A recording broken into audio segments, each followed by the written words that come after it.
안녕하세요. 닥터킴입니다. 오늘은 2020년 6월 21일입니다. 오랜만에 레이븐코인 업데이트를 진행하려고 합니다. 자, 오늘 제가 말씀드릴 내용은 레이븐코인에 대한 어떤 기본 정보, 그동안에 변화된 이런 몇 가지 정보들에 대해서 말씀드리고요. 그리고 이제 레이븐코인을 위해 헌신하는 분들에 대해서 간략하게 제가 소개를 드리려고 합니다. 세 번째는 레이븐코인에 대한 기본적인 이해, 최소한 레이븐코인 홀더라면 레이븐코인은 좀 알고서 홀딩을 하고 계셔야 되겠죠. 그 다음에 네 번째는 레이븐코인의 어떤 로드맵 진행 상황. 많이들 궁금해 하실 겁니다. 로드맵은 예전부터 이미 기획이 돼서 만들어져 있죠. 로드맵이 완성됐냐 안 됐냐 이제 그 차이겠죠. 다섯 번째는 통계를 보는 레이븐코인의 최신 동향에 대해서 말씀드리고, 마지막으로 레이븐코인의 가치 상승은 어떻게 오는지 이런 부분에 대해서 말씀드리도록 하겠습니다. 자, 먼저 레이븐코인에 대해서 좀 알아볼까요? 이미 여러분들 잘 아시다시피 레이븐코인이 2018년 1월 3일 날 탄생했죠. 심볼은 RVN이고 토큰 발행량은 총 210억 개입니다. 현재까지 채굴이 돼서 유통되고 있는 것은 약 64억 2,550만 개 정도가 되죠. 보상 반감기는 4년입니다. 비트코인으로부터 하드포크된 코인이죠. 자, 오른쪽에 보시면 비트코인의 총 발행량은 2,100만 개입니다. 레이븐코인은 이거의 1000배인 210억 개죠. 역시 레이븐코인도 POW 방식입니다. 비트코인에서 포크했기 때문에.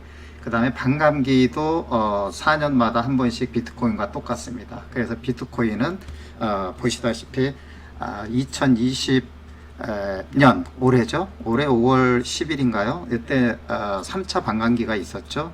그래서 이제부터는 이제 6.25개 블록당 6.25개의 비트코인이 보상으로 나오게 됩니다. 블록 생성 시간은 비트코인은 10분인데 비해서 레이븐코인은 1분입니다. 그래서 굉장히 빨라졌죠. 레이븐코인의 알고리즘 방식은 이제 카포 최근에 하드포크된 그래서 이제 카포인데, 이것의 특징은 이제 FPGA나 RC 기계로 채굴을 할 수 없도록 이렇게 만든 겁니다. 레이븐코인 블록당 보상은 약 5,000개씩 주게 돼 있죠. 그리고 이제 현재까지의 자산 발행 수는 23,824개. 글로벌 기업들 중에서 웬만한 회사들은 거의 대부분이 다 자산을 레이븐코인 발행 플랫폼에 등록을 했다라고 보시면 되고요. 개발에 참여한 회사는 메디치 벤처입니다. 그 안에 이제 레이븐 디비전 파트에서 이걸 진행을 했죠. 기본적으로 레이븐코인에 대해서 한번 살펴보면서, 개발은 이제 앞에서 말씀드린 것처럼 메디치 벤처의 레이븐코인 디비전에서 트롬블랙의 주도로 이루어졌죠. 자문위원은 브루스 펜턴입니다. 이 브루스 펜턴은 비트코인 초창기 비트코인의 재단을 만들고 4년 반 동안 비트코인 재단의 이사로서 또는 자문위원으로서 일도 했고요. 결정적으로 브루스 펜턴이 없었다면 오늘날 레이븐코인이 없었을 겁니다. 그리고 실제 레이븐코인에 기여를 많이 한 회사는 이제 메디치 벤처입니다. 사실 메디치 벤처의 주도에 의해서 레이븐코인이 만들어졌지만 메디치 벤처가 지배하지 않죠. 그래서 레이븐코인을 우리가 커뮤니티 코인이다, 퍼블릭 블록체인이다, 완전히 탈중앙화된 코인이다 라고 부르는 이유가 여기에 있습니다. 그래서 메디치 벤처의 패트릭 번이 회장인데, 이 패트릭 번이 인류를 위해서 우리는 기꺼이 레이븐코인을 선물로 내놓겠다 해서 우리가 지배하지 않겠다 했죠. 그 증거가 바로 오른쪽에 있습니다. 레이븐코인은 프리마인, 즉 선채굴을 하지 않았습니다. 보통의 프라이빗 블록체인을 운영하고 있는 회사들이 대부분 선채굴을 통해서 회사 몫으로 30%에서 50% 이상을 가져가죠. 그렇지만 레이븐코인은 선채굴을 하지 않았다는 거. 그 다음에 여기 소프트웨어 개발자들이 꽤 많았죠. 한 400여 명들이 3년여에 걸쳐서 같이 개발을 했다고 했는데, 이들에게 전혀 보상이 주어지지 않았습니다. 그리고 ICO도 하지 않았고 마스터노드나 또는 에어드랍도 하지 않았습니다. ICO를 하지 않은 것은 당연히 자금 조달할 주체가 없기 때문에 ICO를 하지 않은 것이죠. 그 다음에 이제 이것을 주도하는 기업이 없기 때문에 에어드랍도 할 필요가 없었던 겁니다. 이것은 레이븐코인의 철학적 개념이 굉장히 많이 들어가 있는데, 이 철학적 개념이 이제 패트릭 번이 아마 자유와 평등이라는 이러한 그 개념이 아주 뿌리 깊게 머릿속에 들어있는 분이라서 그런 것 같습니다. 제가 보기에는 레이븐코인이 2018년 1월 3일 날 동시에 여기 소프트웨어 개발자든 레이븐코인 개발에 참여했던 누구든 간에 모두가 다 2018년 1월 3일부터 채굴을 시작하라 해서 2018년 1월 3일 첫 채굴자가 70여 명 된다고 그러죠. 그리고 일주일 후인 7일 후에 4,800여 명 정도가 레이븐코인 채굴에 참여했다고 합니다. 어쨌든 레이븐코인은 메디치 벤처의 기여를 통해서 이렇게 세상에 나오게 됐다라고 볼 수가 있죠. 자, 레이븐코인에 헌신하고 있는 분들 한번 살펴보면 레이븐코인의 설립자라고도 할 만한 그런 분이 이제 브루스 벤턴이죠. 이 세 분이 있는데 브루스 벤턴, 그리고 레이븐코인의 후원자인 패트릭 번, 그리고 레이븐코인 개발자인 이제 트롬 블랙인데, 먼저 브루스 벤턴은 레이븐코인에서 레이븐이라는 것을 이름 짓기도 했죠. 그리고 심볼 마크도 만들었고, 제가 알기로는 브루스 벤턴 이제 골드만삭스의 부사장까지 이제 역임을 했고, 그 다음에 이제 패트릭 번하고의 인연은 아마 2014년도인가요? 그쯤 해서 이제 브루스 벤턴이 MIT 공대에서 자신이 생각하고 있는 STO 발행 플랫폼 코인에 대한 생각을 이제 발표도 했고, 이것을 패트릭 번에게 이제 전달을 해서 패트릭 번이 이거 대단히 미래에서는 굉장히 필요하겠다 해서 이제 패트릭 번이 함께 흔쾌히 여기에 이제 기부를 하게 됐죠. 그래서 어쨌든 레이븐코인이 개발이 2014년부터 이제 기획이 되기 시작했고, 본격적인 개발은 2016년도부터 본격적으로 개발이 돼서 2018년도 메인넷이 이제 출시가 됐다고 볼 수가 있겠습니다. 자, 패트릭 번은 뭐 여러분들이 너무 잘 아시죠. 오버스탁닷컴, 미국의 온라인 쇼핑몰인 오버스탁닷컴을 만들었고 최대 주주였고 CEO였으며 메디치 벤처를 만들기도 했죠. 그래서 지금 이제 오버스탁닷컴의 그 주식을 모두 청산하고 메디치 벤처에 올인하고 있죠. 그리고 이제 이 티제로라고 하는 증권형 토큰 전문 거래소를 만들게 됩니다. 역시 메디치 벤처를 통해서 투자를 했죠. 자, 그리고 레이븐코인 개발자인 트롬 블랙, 트롬 블랙도 사실은 2012년 요때부터 이제 비트코인 신봉자죠. 그래서 초창기에 이제 코인베이스다든가 많은 그러한 초창기 블록체인에 관심 있는 분들하고 이제 네트워크를 가져가면서 이쪽에 이제 암호화폐에 관심을 가졌고, 본인이 스스로 몇 개의 회사를 만들고 또 M&A에서 팔고 만들고 M&A에서 팔기도 하고 하다가 패트릭 번을 이제 2015년인가요? 이때 이제 네덜란드 암스테르담에서 만나게 되죠. 그때 당시에 이제 패트릭 번이 암스테르담에서 이제 연사로서 발표를 할 때 솔트레이크 시티에 메디치 벤처 오버스탁이 있다라는 것을 알고 마침 트롬 블랙이 우리 집에서 굉장히 가까운데 해서 서로 인연이 된 것이죠. 그렇게 해서 이제 2016년부터 조인이 돼서 바로 레이븐코인의 이제 적극적인 개발에 참여하게 됩니다. 자, 이 세 사람 이외에 중요한 또 두 분이 또 더 있어요. 현재 이제 티제로의 CEO인 상 노살레이라고 하는 분이죠. 왼쪽 양복이 입은 분인데, 이분은 지금 원래 오버스탁닷컴의 신입사원으로 들어가서 사장까지 했죠. CEO하고 또 메디치 벤처를 만들면서 메디치 벤처의 CEO도 하고, 지금은 현재 티제로로 옮겨서 티제로의 CEO를 맡고 있습니다. 그 오른쪽에 계신 분은 일명 닉네임은 이제 우리가 잘 아는 양큰이라고 하시는 분이죠. 이분은 이제 레이븐코인 신봉자입니다. 패트릭 번이 과거에 비트코인 신봉자였듯이, 그래서 레이븐코인의 아시아 오가나이저기도 하고 전 세계를 돌아다니면서 레이븐코인 홍보도 하고 하죠. 그리고 개발자 미팅에도 열심히 참여하시고, 한국에서는 이제 레디스타트를 운영하면서 전체 레이븐코인 커뮤니티를 전 세계에 홍보하고 알리고 운영하고 있죠. 아마 이분은 이제 레이븐 코인이 확실하게 불장이 간다라는 이제 확신과 믿음을 갖고 있는 분입니다. 자, 레이븐 코인의 뭔지는 여러분들 다 아실 겁니다. 그죠? 디지털 자산 증권을 발행하는 플랫폼이죠. 그래서 디지털 자산 증권 발행 플랫폼이 레이븐 코인이다. 이 정도로 기본적으로는 알고 계셔야 되고요. 그러기 위해서는 레이븐 코인의 발행 플랫폼으로서 디지털 자산을 만들고 그리고 이것을 전송하는 기능이 있고, 그 다음에 이제 레이븐 코인 발행 플랫폼을 통해서 기업의 주식이나 부동산들이 이제 시큐리티 토큰, 즉 증권형 토큰으로 발행이 되면 이 토큰 보유자들에게 이제 보상 및 배당을 해줘야 되기 때문에 보상 및 배당하는 시스템이 들어가 있습니다. 즉 수익을 원활하게 시스템적으로 배분할 수 있도록 만든 것이죠. 그 다음에 이제 투표 시스템이 있어요. 투표 시스템은 이제 여러분들 잘 아시지만 주식을 보유하신 분들이 주주총회나 이런 때 이제 중요한 안건에 대해서 의결권을 행사하게 되죠.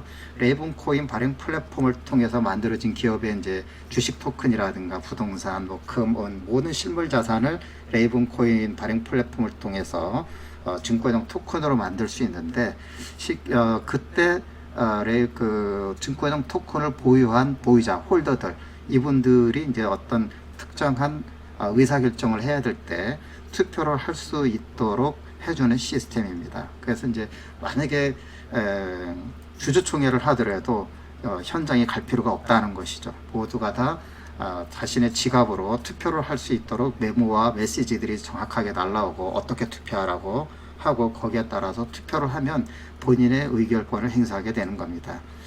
자, 그리고 이제 메시징 시스템이 있죠. 이 메시징 시스템이 이제 그 레이븐 코인의 특징입니다. 이것은 특히 이제 나중에 이제 자산의 유형이 여러 가지가 있는데, 이럴 때 이제 자산을 표시하는 기능도 있고, 또 레이븐 코인 발행 플랫폼을 통해서 만들어진 증권형 토큰의 홀더들에게 공지사항이라든가 또는 이제 소유권이 이전됐을 때의 이제 소유권에 대한 자세한 정보라든가 이런 것들이 여기에 들어갈 수 있게 됩니다. 자, 여기에 이제 레이븐 코인 자산을 한번 보면, 레이븐 코인에서 만들 수 있는 자산은 일반 자산, 고유 자산, 제한 자산, 이 세 가지가 있는데, 여기에 이제 일반 자산에는 하위 자산이라는 게 또 부수적으로 따라 붙고요. 그 다음에 이제 메시징과 관련된 부분에서 이제 메시징 채널과 관련된 자산도 만들어낼 수가 있습니다. 또 제한 자산과 관련돼서는 또 제한적인 사람들에게만 보낼 수 있는 보내는 사람과 받는 사람을 명확하게 구분해내는 이제 적격자 인증할 수 있는 적격자 자산, 뭐 이런 것들이 이제 같이 따라 붙게 됩니다. 자, 그리고 KYC와 AML, 그 다음에 이제 개인정보 보호와 관련된 이러한 시스템들이 외부의 전문 기관과 연결이 돼서 이러한 규제, 즉 증권법, 미국 현재 레이븐 코인은 1933년 미국의 증권법과 34년 만들어진 증권거래법, 여기에 굉장히 잘 맞추어진 그러한 발행 플랫폼입니다. 이것이 이제 레이븐 코인의 큰 강점이다라고 볼 수가 있겠죠. 레이븐 코인에 대해서 좀 더 자세하게 아시고 싶은 분들은 제 동영상을 참고해 주시기 바랍니다. 자, 레이븐 코인의 로드맵에 대해서 한번 살펴보죠. 자, 레이븐 코인의 로드맵을 한번 보죠. 레이븐 코인 로드맵은 초창기에 기획하고 개발을 할 때 전체 로드맵을 만들었죠. 하나씩 살펴볼까요? 먼저 1단계에서는 이제 메인넷을 출시하는 거였고, 그 다음에 이제 자산 구현하는 것, 그리고 3단계는 이제 배당과 보상 시스템을 구현하는 것, 4단계가 이제 고유 자산과 보조 자산 또는 하위 자산이라고도 얘기하는데 서브 에셋이라고 하죠. 이건 일반 자산 밑에 붙는 자산인데, 자, 이러한 것들에 대해서 이제 우리는 제가 좀 순서대로 표현을 했지만 사실 이것이 직렬로 진행된 게 아니고 로드맵은 병렬로 진행이 됐습니다. 그래서 어떤 것은 이제 일찍 완료가 된 것도 있죠. 그래서 메인넷은 여러분들이 잘 아시다시피 2018년 3월에 완료가 됐죠. 그 다음에 이제 자산 구현하는 것은 2018년 11월 5일에 이미 완료가 됐습니다. 그리고 이제 배당, 보상하는 시스템이죠. 이거 중요한 부분이었죠. 이 부분은 이제 올해 2월 7일 날 완료가 다 됐고요. 그 다음 이제 고유 자산과 보조 자산 역시 이제 2018년 11월 5일 이미 완료가 됐습니다. 그래서 이러한 레븐코인의 로드맵은 보통 이제 단계별로 진행되는 것이 로드맵이라고 생각하는데 그것은 아니고 이것이 이제 병렬로 동시에 같이 진행이 됐고, 그래서 어떤 것은 좀 더 빨리, 어떤 것은 좀 늦게 이렇게 됐다라고 볼 수가 있죠. 그 다음에 메시지 기능과 OIP 제한자산 기능이 있고요. 그 다음에 투표 기능을 이제 구현하는 거, 호환 모드, 그 다음에 이제 모바일 월렛, 이런 단계가 있는데, 메시지 기능은 2020년 2월 7일에 이미 완료가 됐어요. 그래서 이제 사실 레이븐코인의 큰 자랑거리 중에 하나는 이제 제한자산인데, 이 제한자산이 뭔지는 나중에 여러분들이 좀 제 레이븐코인을 아마 더 자세히 살펴보시면, 동영상을 보시면 설명이 돼 있을 겁니다. 그 다음에 투표 기능 구현, 이것은 이제 현재 진행 중에 있어요. 그래서 본래는 이제 올해 상반기 중에 구현을 할 거라고 했었는데, 전체 로드맵 상에서는 그렇게 돼 있었죠. 그런데 아마 올해 하드 포커가 2번 있었고 여러 가지 이제 일들이 있다 보니까 아마 조금 밀린 것 같습니다. 그래서 이건 진행하고 있고요. 호환 모드는 사실 이것도 완료는 됐는데, 호환 모드는 이제 계속적으로 보완하고 유지하고 관리해야 됩니다. 왜냐하면 예를 들면 비트코인의 이제 프로토콜이 일부 바뀌었다거나 할 때 거기에 맞춰서 또 변화를 해줘야 된다거나, 또는 비트코인 이외에 다른 이제 알트코인들과도 원활하게 교환될 수 있도록 만들어내려면 호환이 잘 돼야 되겠죠. 이런 부분들이 지금 계속적으로 진행이 된다라고 볼 수가 있죠. 그 다음 이제 모바일 월렛, 이것이 이제 메디치 벤처의 모바일 월렛은 이미 여러분들이 가지고 있을 겁니다. 그리고 이제 코어 월렛과 관련돼서 구현하는 거, 이게 지금 남아 있지만 사실 이제 투표 기능만 구현되고, 그 다음에 일부 호환 기능이 이제 만들어지면 레이븐코인은 이제 완벽하게 로드맵이 완성이 된다. 그 로드맵이 완성되는 시점에서 이제 자산이 본격적으로 많이 발행이 되게 되고, 그때부터는 아마 레이븐코인의 소각되는 양도 굉장히 많아질 것이라고 봅니다.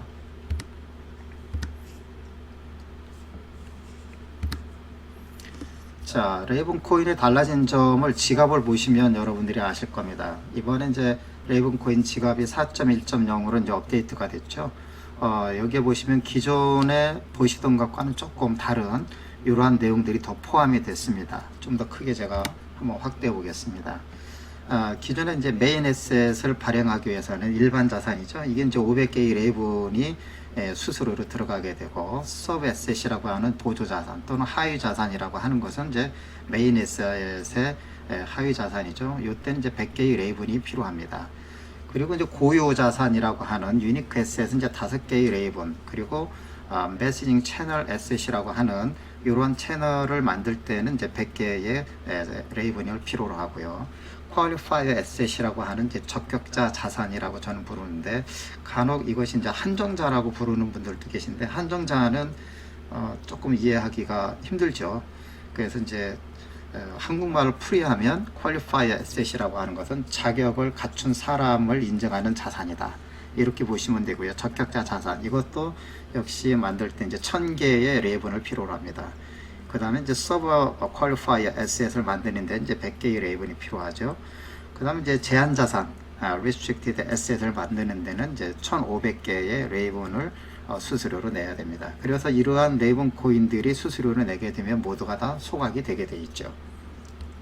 자, 이 정도까지 이제 레이븐 코인에 대해서 변화된 것들을 제가 말씀드렸고, 기본적으로 여러분들이 이제 다 아시는 내용들일 겁니다. 자, 레이븐 코인의 통계로 보는 레이븐 코인이 달라진 점들을 한번 살펴보겠습니다. 몇 가지 달라진 점을 좀 살펴보면, 자산은 6월 21일 현재, 2020년 6월 1일 현재 약 23,824개의 자산이 지금 레이븐 코인 발행 플랫폼에 등록이 되어 있죠. 자산 이름들이 대부분 등록이 되어 있는 것이죠. 그 다음에 이제 마지막 블록은 128만 5,059번째의 블록이 좀 만들어졌고, 전체 동교환은 잘 진행돼서 100%가 돌아가고 있습니다. 그 다음에 현재까지 레이븐 코인의 이제 자산을 발행하기 위해서 소각된, 즉 수수료로 지불된 그러한 레이븐 코인의 총 개수가 약 97만 4,341개입니다. 여기에 구체적으로 살펴보면 일반 자산을 발행하는 데 있어서 48만 6천 개가 소각이 됐네요. 그리고 이제 보조 자산에는 이제 10만 5천여 개의 레이븐 코인이 이제 소각이 됐고, 유니크 자산을 발행하기 위해서 레이븐 코인이 약 8,326개가 소각이 됐습니다. 그러니까 자산을 이제 재발행하기 위해서 사용된 레이븐 코인이 약 37만 4,701개가 됩니다. 어쨌든 전체적으로 1,000만 개 정도의 현재 레이븐 코인이 자산 발행을 해서 소각이 됐다, 이렇게 볼 수가 있겠죠.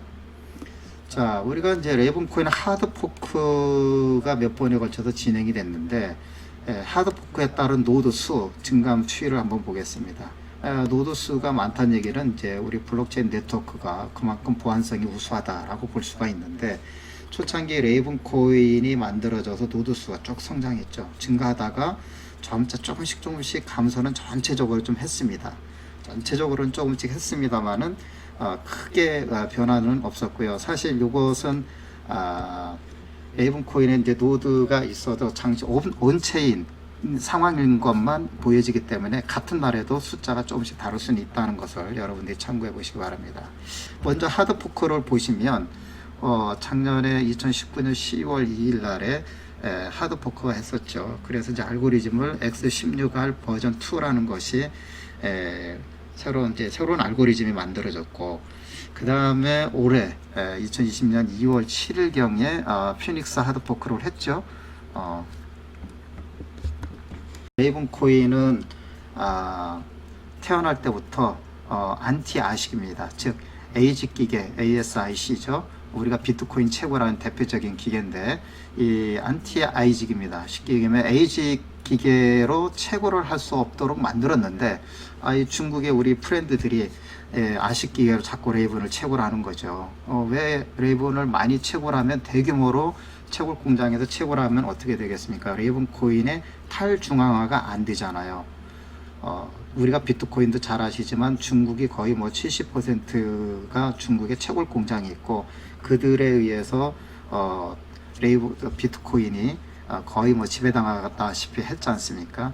그런 것을 방지하기 위해서 레이븐 코인은 처음부터 에이지 기계의 저항성을 높여서 에이지 기계로 채굴할 수 없도록 만들었지만, 그쪽에서 다시 이제 에이지 기계로 채굴을 하니까 X16R 버전 2라는 알고리즘을 만들어서 에이지 기계의 저항성을 높인 겁니다.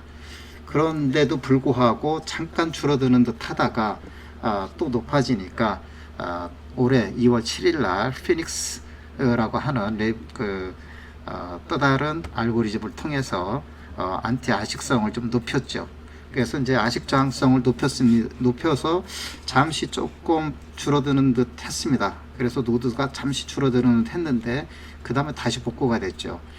이것은 이제 역시 아식 기계를 가진 친구들이 계속해서 본인들이 그 기계로 레이븐 코인을 이제 채굴 하려고 하고 있고 지배를 하려고 하기 때문에, 올해 결정적으로 카4라고 하는 세 번째 확실한 하드 포크를 합니다. 5월 15일에 단행을 했죠. 이때 보면 확실하게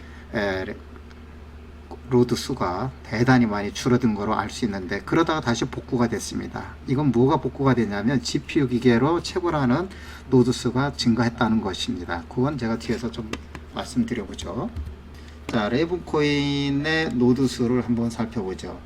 전체를 한번 먼저 살펴보면 2019년 9월 6일에 전체 노드수가 354개입니다. 이건 이제 온체인상에서 현재 돌아가고 있는, 라이브로 돌아가고 있는 것들만 표시했기 때문에 이거보다 더 많은데도 불구하고 현재 온체인상에 있는 것만 보여주는 겁니다.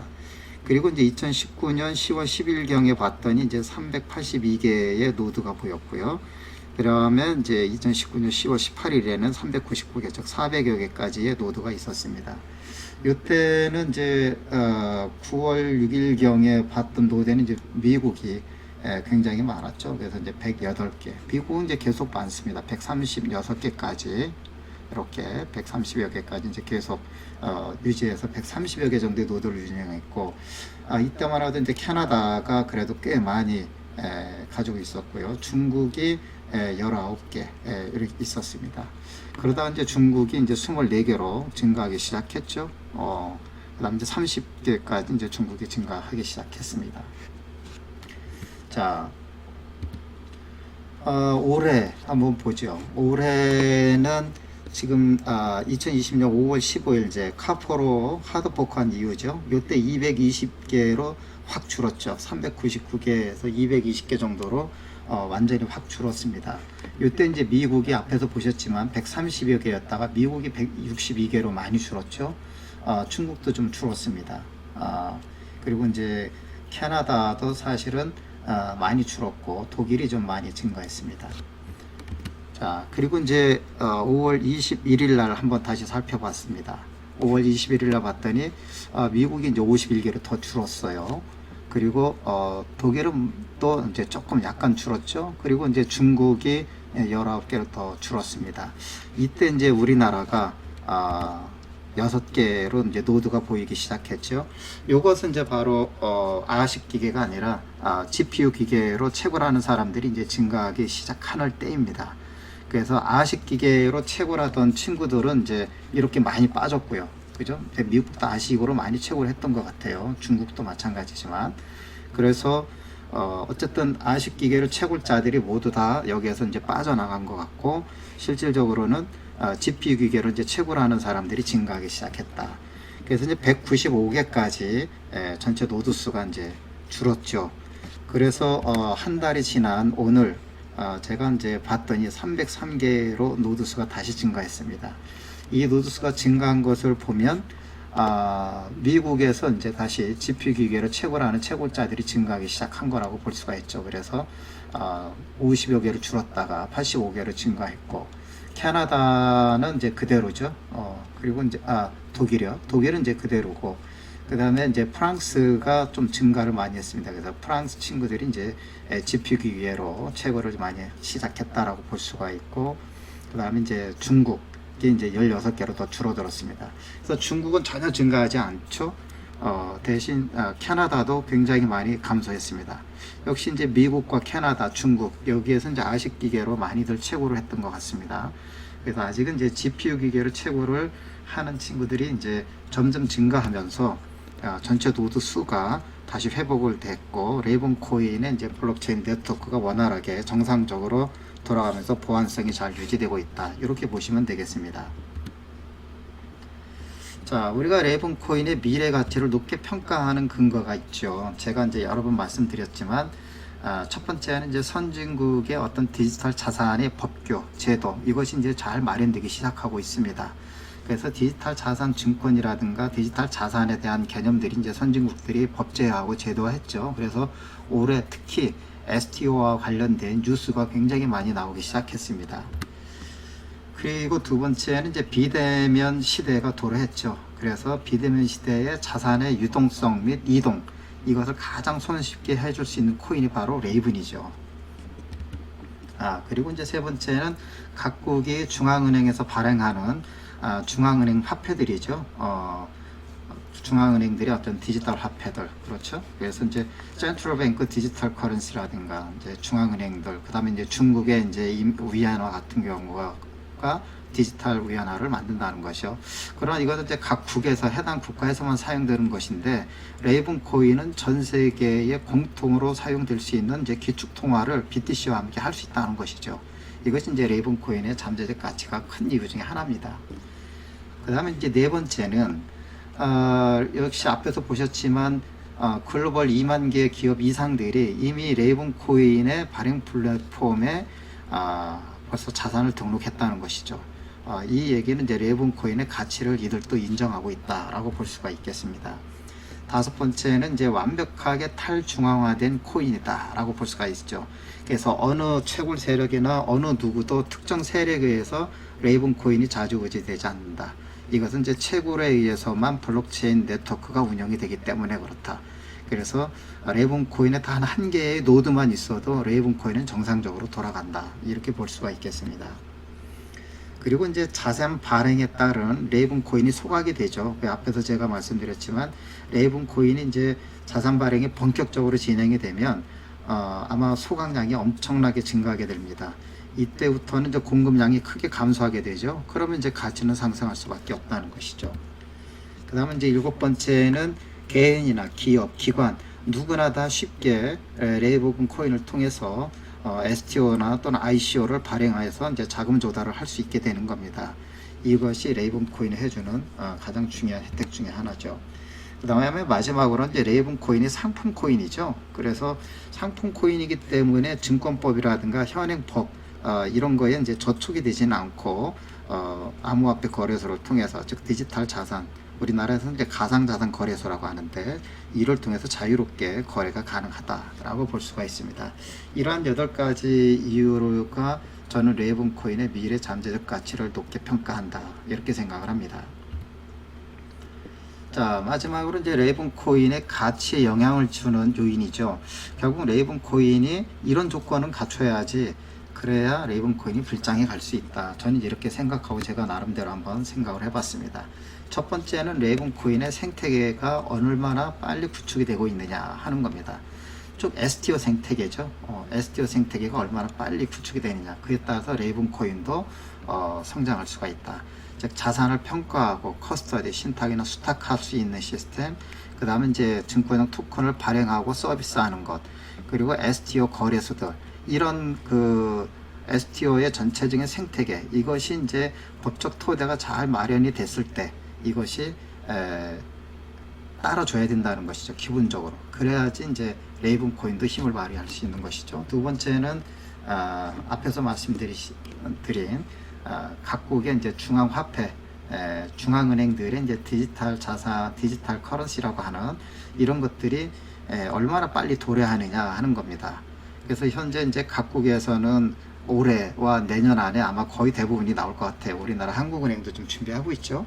그래서 이제 각국 중앙은행의 어떤 디지털 화폐의 구축 및 확산과 동시에 자산이 토큰화에 대한 국민적 관심이 이제 높아지기 시작하면 역시 레이븐 코인의 가치가 상승할 수 있는 기반이 만들어지는 것이다 볼 수가 있고요. 그 다음에 이제 디지털 경제 시대가 도래하죠. 우리 지금 팬데믹 코비드19 때문에 비대면 시대가 오고 있고 디지털 경제 시대가 오고 있죠. 이 디지털 경제의 확산 정도, 이것이 이제 레이븐 코인도 가치에 상승할 수 있는 중요한 영향 요소 중에 하나다라고 볼 수가 있죠.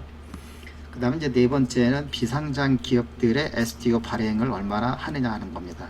결국 이 비상장 기업들이 이제 STO를 발행을 하려면 위에 있는 이제 이런 생태계도 만들어져야 되고, 그 다음 이제 디지털 경제도 이제 도래하는 이러한 시대가 이제 오게 될 때겠죠. 그래서 현재는 비상장 기업과 어떤 일부 부동산 등 이런 것들이 이제 현재 STO로 진행되고 있는데, 비상장 기업이라든가 스타트업 기업들, 이들이 이제 바로 레이븐 코인을 통해서 STO를 발행하고 그들이 자금 조달을 하게 되면 국민적 관심이 증대되고 국민들이 이제 투자를 이런 쪽에 관심을 갖게 됩니다. 그래서 레이븐 코인에 대한 인지도가 높아지게 되겠죠. 그렇게 되면 이제 레이븐 코인의 가치는 높아질 수밖에 없다. 이것이 이제 레이븐 코인의 환경, 외부 환경을 둘러싼 요소다, 이렇게 볼 수 있다면, 레이븐 코인의 이제 내부적인 상황에서는 바로 자산 발행의 이제 수와 속도, 이거에 따라서 소각량이 엄청나게 이제 빨라진다라는 것이죠. 그래서 이제 자산의 발행이 얼마나 빨리 되느냐에 따라서 레이븐 코인의 수수료로서 소각이 되죠. 그리고 이제 이 소각되는 것들이 얼마나 빨리 소각되느냐에 따라서 공급량이 감소하게 되면 결국 이제 레이븐 코인의 가치는 올라간다, 이렇게 볼 수가 있겠습니다. 자, 이러한 내용들을 살펴보면 그래도 최소한 법 제도나 이런 것들이 이제 분위기가 만들어지고, 기술적인 준비는 거의 다 끝났죠. 우리나라도 이제 NH농협부터 시작해서 국민은행, 신한은행 등 각종 은행뿐만이 아니라 신탁회사, 증권회사 다 준비가 거의 다 완료됐죠. 그리고 이제 우리나라 이미 카사코리아라는 데에서는 SK증권과 함께 지금 이제 국내의 부동산도 STO를 좀 발행하려고 준비도 하고 있고요. 법만 만들어지고 이제 법도 작년에 우리나라의 기본적인 법은 만들어졌고, 시행령이 이제 구체적인 시행령이 나오게 되면 우리나라도 그런 분위기는 타게 된다. 그것이 이제 올해 11월 정도까지 가면 대략 윤곽이 나올 것 같은데, 아마 시행령이 빠르면 아마 9월이나 10월 안에 나오지 않을까, 이렇게 생각도 됩니다. 자, 지금까지 제가 레이븐 코인의 최신 동향에 대해서 한번 말씀을 좀 드렸습니다. 여러분들에게 레이븐코인의 가치 상승 기회가 언제쯤 올 것인지 아마 각자가 판단해 보시기 바라며, 이것은 이제 투자를 유도하는 것이 아니라 투자할 때 조심해서 이러한 내용을 정확하게 인지하시고 투자하시라는 의미에서 제가 레이븐코인 업데이트를 진행했습니다. 닥터킴이었습니다. 구독과 좋아요 부탁드립니다. 감사합니다.